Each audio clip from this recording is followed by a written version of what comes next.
This week on the Powell Not Found podcast, we talk about our review of Beatles 64, the new Disney Plus documentary by Martin Scorcese.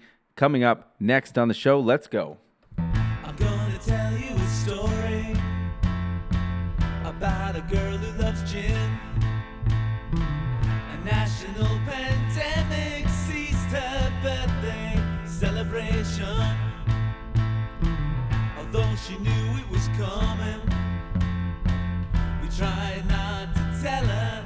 She brewed some Irish breakfast. Did she knew her birthday was getting corona?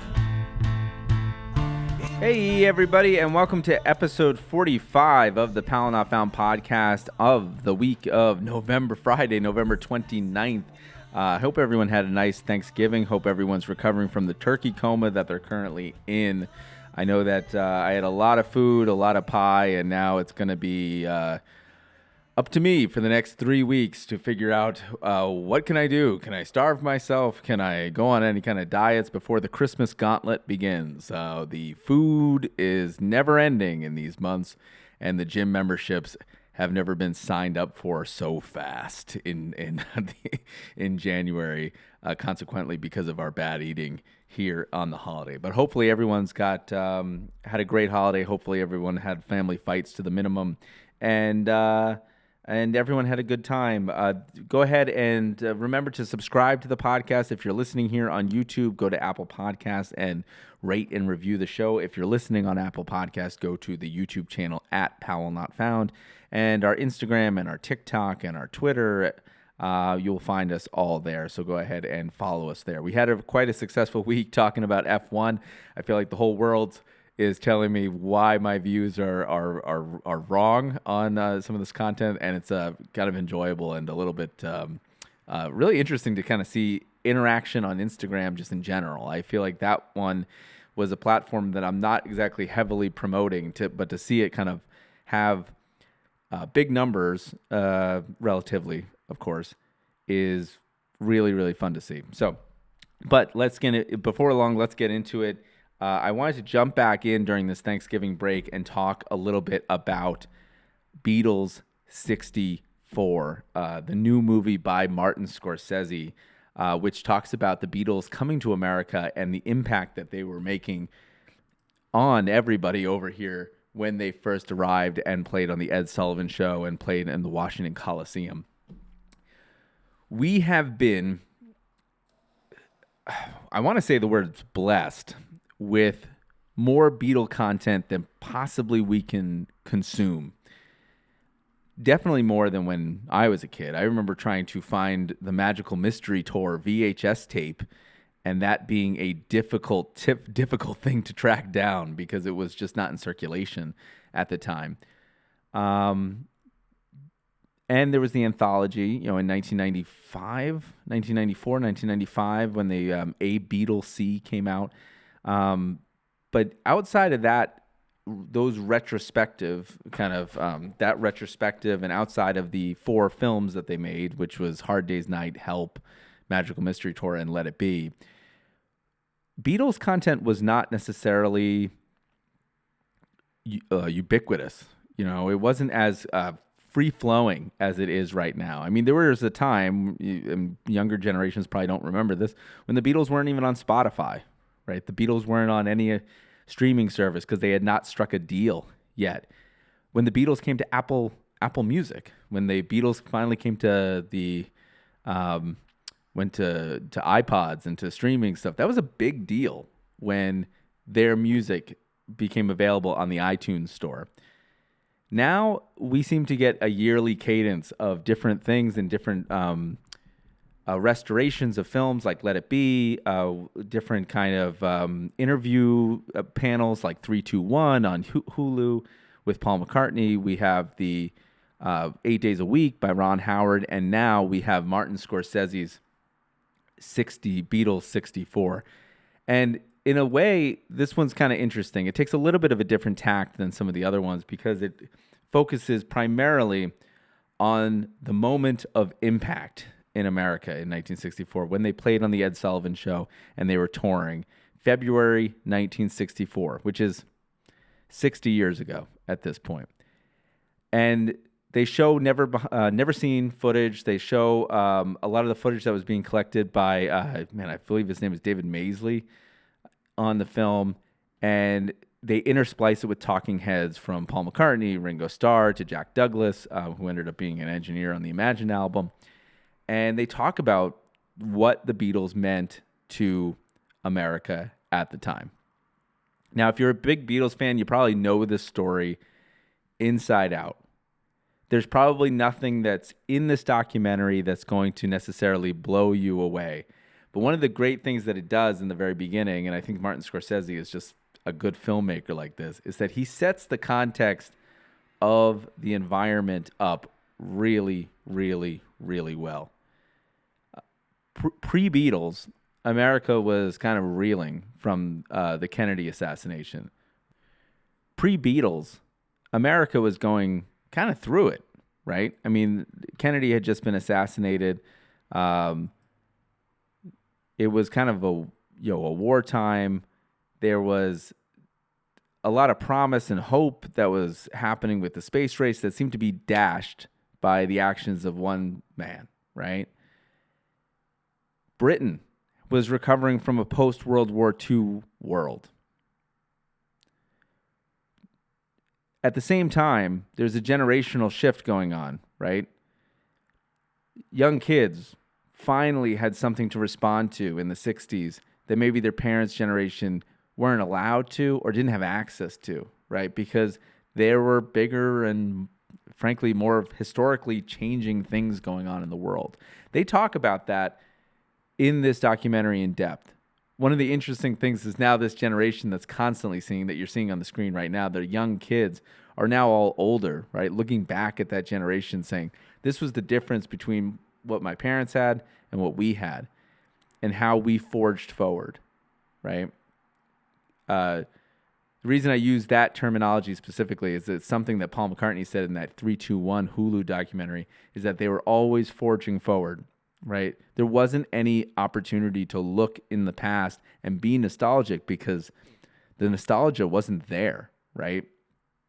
The 1940s and the 1950s were not full of great things that were happening, things that people like to dwell on. So the 60s and this movement of new music allowed people to kind of forge forward into this new future that carved out the destinies of a lot of people. You hear from a lot of people a lot of stories of what people did in response to seeing the Beatles for the first time. And that is probably where the documentary shines the hardest, right? You hear a crazy story about Jack Douglas just getting up as an aspiring musician and going to Liverpool because that's where the music industry was, in his mind, happening, in Britain, right?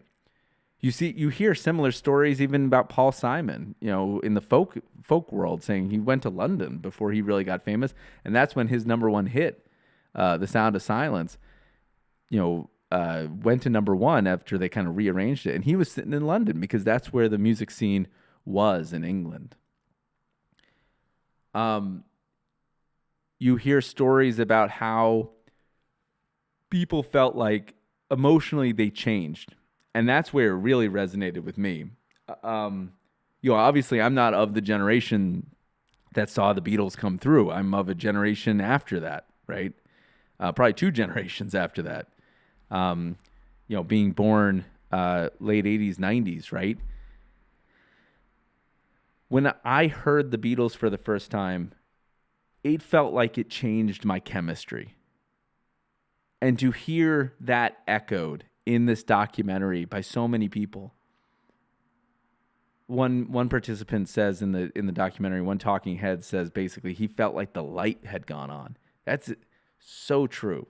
There's something different about the music, about the way that happiness flows through each one of the chords. The rhythm pushes you into every stanza, the way that it's fun. And there's not one song on 12 albums that really drags you down.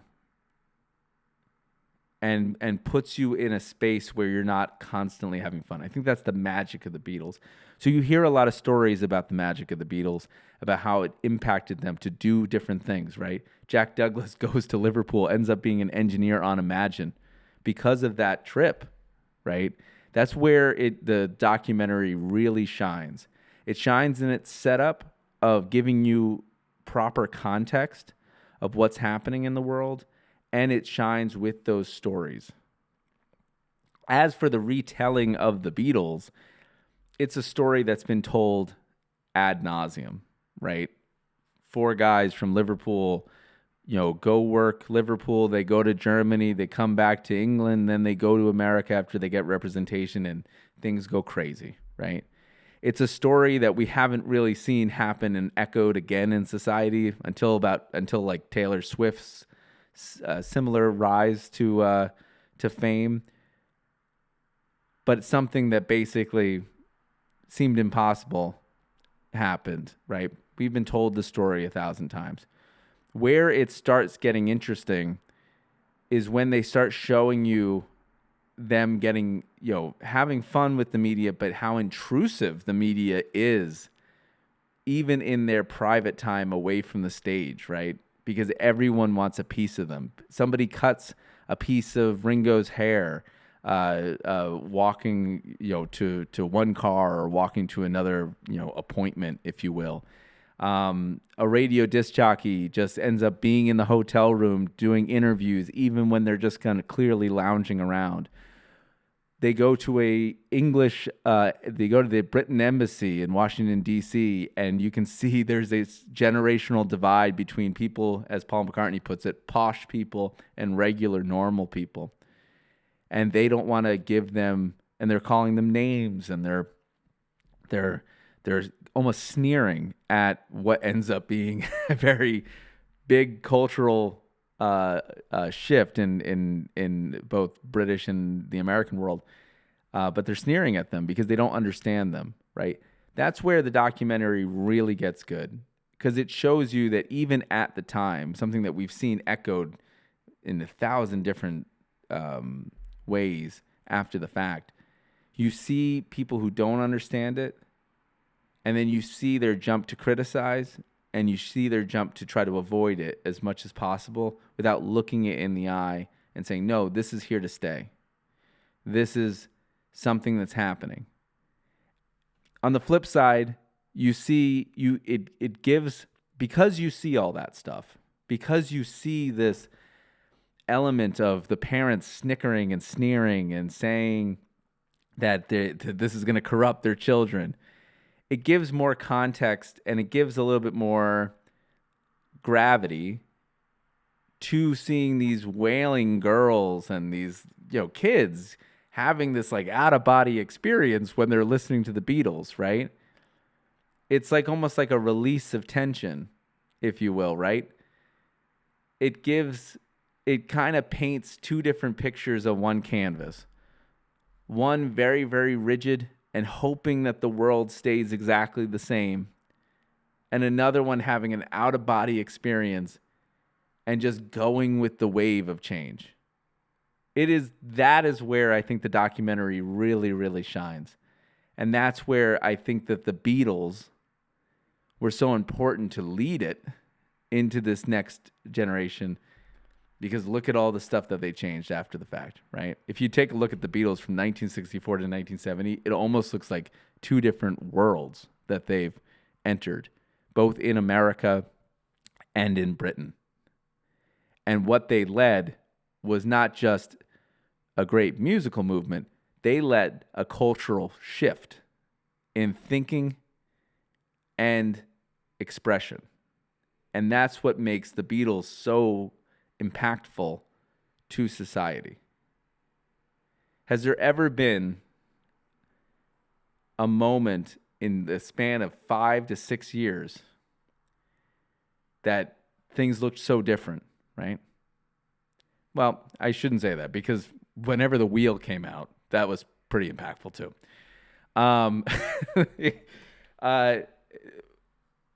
It's it's a good documentary. I don't think it's a documentary that has a lot of that is going to, if you've seen a lot of this stuff before, it's going to be familiar, right? I haven't seen 8 Days a Week, but it feels like it covered the same territory as this one. And one of the things that I think I let off the show with was that with this constant, steady flow of Beatles content, there needs to be a different angle that's brought to the table. In this particular case, it's a heavy analysis on their first visit to America. And with that comes, like I said before, that painting of a canvas of two different cultures clashing.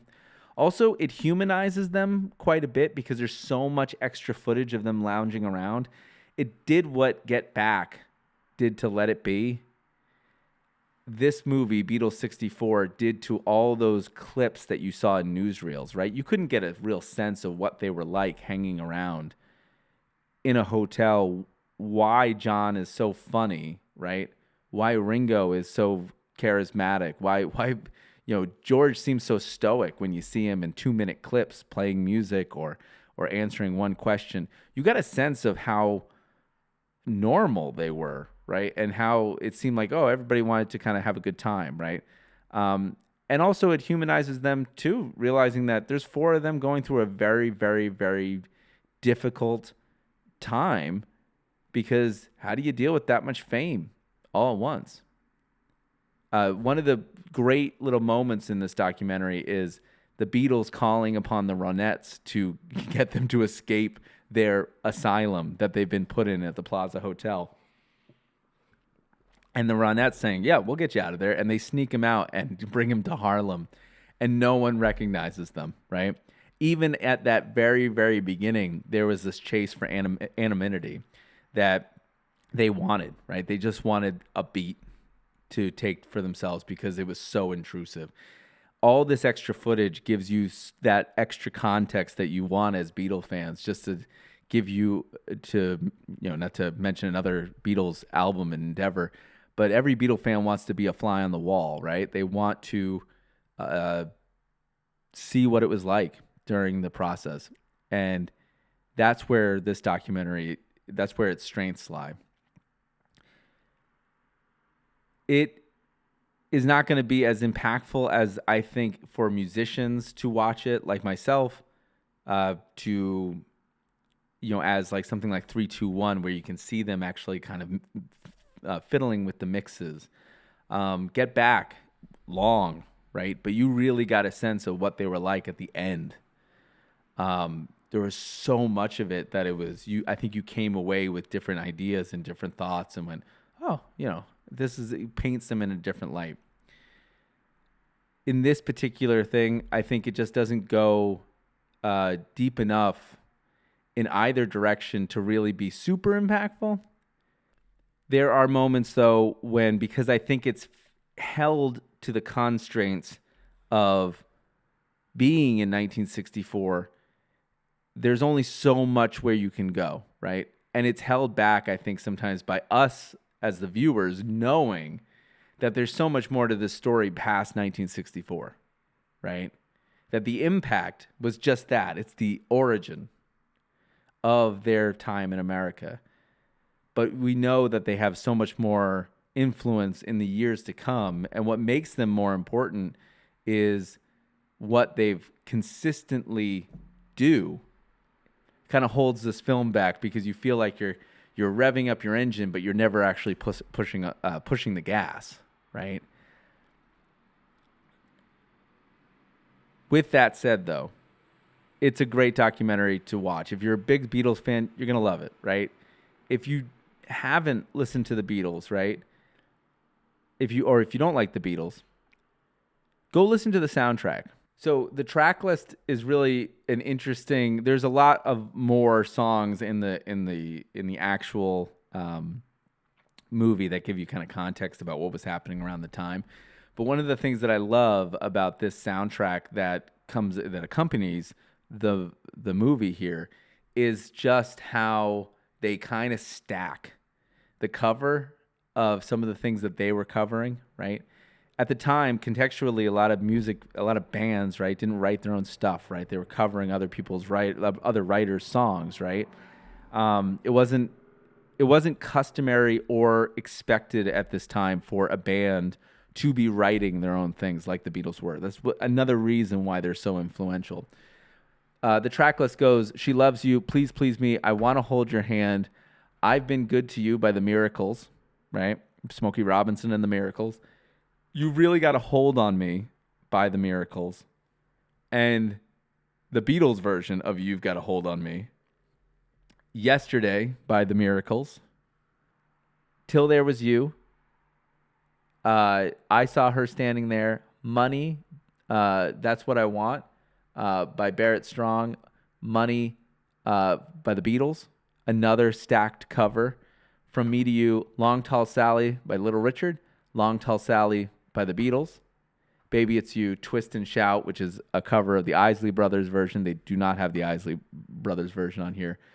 It Won't Be Long, This Boy, Roll Over Beethoven by Chuck Berry, and then Roll Over Beethoven by the Beatles. So you have, what, 1, 2, 3, 4 different versions of how the Beatles were taking other people's music and they were covering them, and they were bringing, maybe records that wouldn't enter people's households into people's households and exposing them to other people's music, right, by performing them, right? There's a great little allegory there's a great anecdote by Little Richard that said families wouldn't bring his album in, right, to their homes until somebody who was a little bit more clean cut covered it.